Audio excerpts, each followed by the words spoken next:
Here we will discussing regarding the introduction of thalassemia, C/E clinical features and examination, IX means investigations and RX means treatment.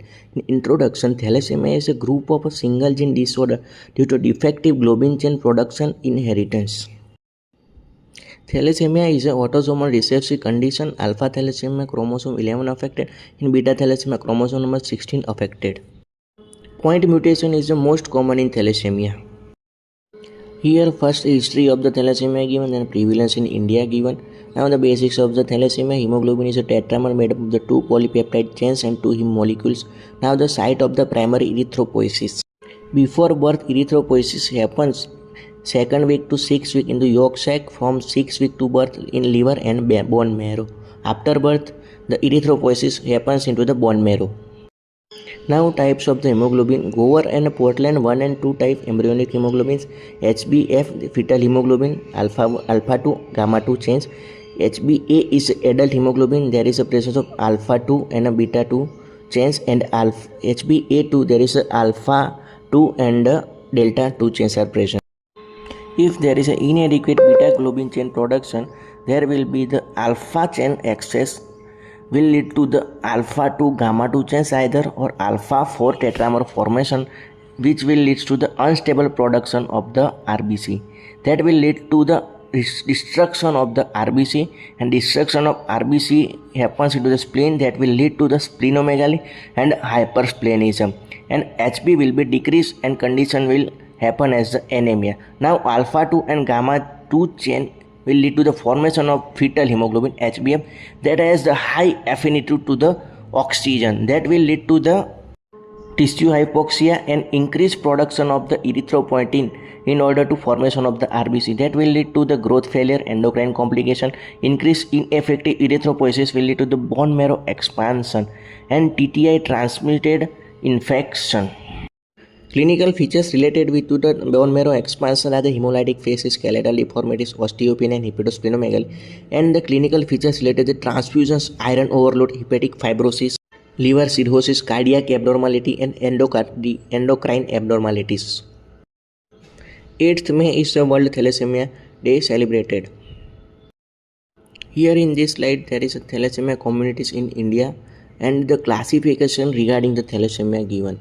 Classification of the thalassemia upon the chain affected, and classification according the spectrum of the beta thalassemia, means according the clinical features. Now important thing is the high performance liquid chromatography pattern of the hemoglobin is same in thalassemia intermediate and thalassemia major. The difference is only the clinical presentation and the percentage of the fetal hemoglobin. Remember, there is HbA2 present in thalassemia trait, but in intermediate and major there is a presence of the HbF is increased. 8th May is celebrated as the World Thalassemia Day. Here are the difference between the thalassemia major, thalassemia intermediate and thalassemia minor according the presentation in the clinical features and according the presentation in the investigation given. There is as earlier we discussed, there is a difference between thalassemia major and thalassemia intermediate. Difference is the severity of the clinical features and the percentage of the HbF, and there is an asymptomatic thalassemia minor, there is a symptoms are the absent. Silent carrier suspected after patient has been diagnosed to have thalassemia major despite antenatal screening of the both parents where only one partner was carrier. Mutational analysis is the confirmatory.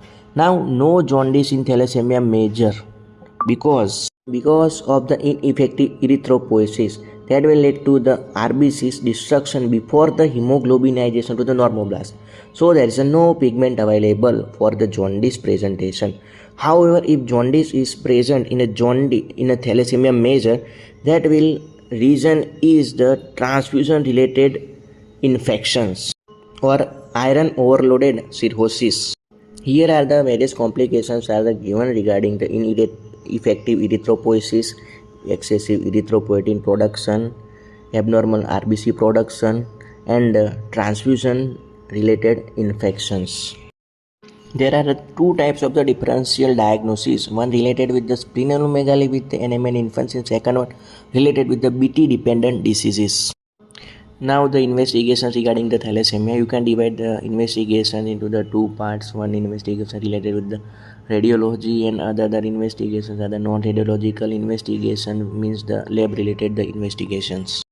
See here, the first investigation are the CBC with the peripheral smear are your second year laboratory pathology related investigation. Second one is the HB electrophoresis, that is the biochemistry lab related investigation, that is your first year laboratory. Third one investigation are the radiological investigations. Now the HB electrophoresis HPLC is the confirmatory test for the most of the cases of the thalassemia syndrome. Now here HPLC pattern in thalassemia measure given. In thalassemia measure, there is a HbF is 20 to 100%, HbA2 is 2% to 7%, and HbA is 0 to 80%. In thalassemia minor, HbA2 is greater than 4%. In thalassemia intermediate, there is a quantity of the HbF percentage is less in comparison with the thalassemia major. Fourth investigations are the related with the antenatal screening, and then they are the biochemical investigation HPLC and HB electrophoresis. Fifth investigations are the related with the iron overload. That investigation are the radiological as well as the non-radiological, means the lab related investigation. Remember, the MRI T2 values are the better than the ferritin to monitor the iron overload, and the urinary calcium creatine ratio greater than 0.2 is important in regarding to the osteopenia. We discussed the introduction, clinical features, and the investigation regarding the thalassemia. Now we will move towards the treatment of the. Now the treatment of the thalassemia, you can divide the treatment of the thalassemia in a medicinal treatment, surgical treatment, and the preventive treatment. Medicinal treatment is your final year subject, and the surgical treatment is also your final year subject, and preventive treatment is your PSM subject regarding the third, first, and the second year. We can divide the thalassemia major treatment in the various principles. One is the packed cell transfusion, second one is the management of the complications, and the third one is the causative treatment, and the fourth one is the future treatment. Life expansion of the thalassemia major patient can be expanded by the proper treatment of the thalassemia major. Here is the transfusion therapy. First one, go through the detail in these slides. Nowadays there are a daycare transfusion centers are also available. Transfusion is given to the patient. Now after the transfusion the complications can be happen. We need to manage these complications too. Iron chelation therapy is a medicinal treatment in order to prevention of the iron overload into the body. Go through these slides of the iron chelation therapy. Surgical treatment related with the spleen is the splenectomy in order to treat the hypersplenism. Second one treatment is given here is a stem cell transplant treatment, hematopoietic stem cell transplant treatment. Sources are the bone marrow, peripheral blood, and a cord blood sample. Third one treatment is gene therapy, and fourth one treatment is related with the medicine, that is the hydroxyurea, more useful in the thalassemia intermedia and erythropoid. Preventive treatment is focused on the primary prevention, secondary prevention, tertiary prevention. Primary prevention is the prevention of the risk factor, secondary prevention is the early diagnosis and early treatment, and tertiary prevention is the prevention of complication and the rehabilitation. Okay, thank you, and go through the thalassemia case.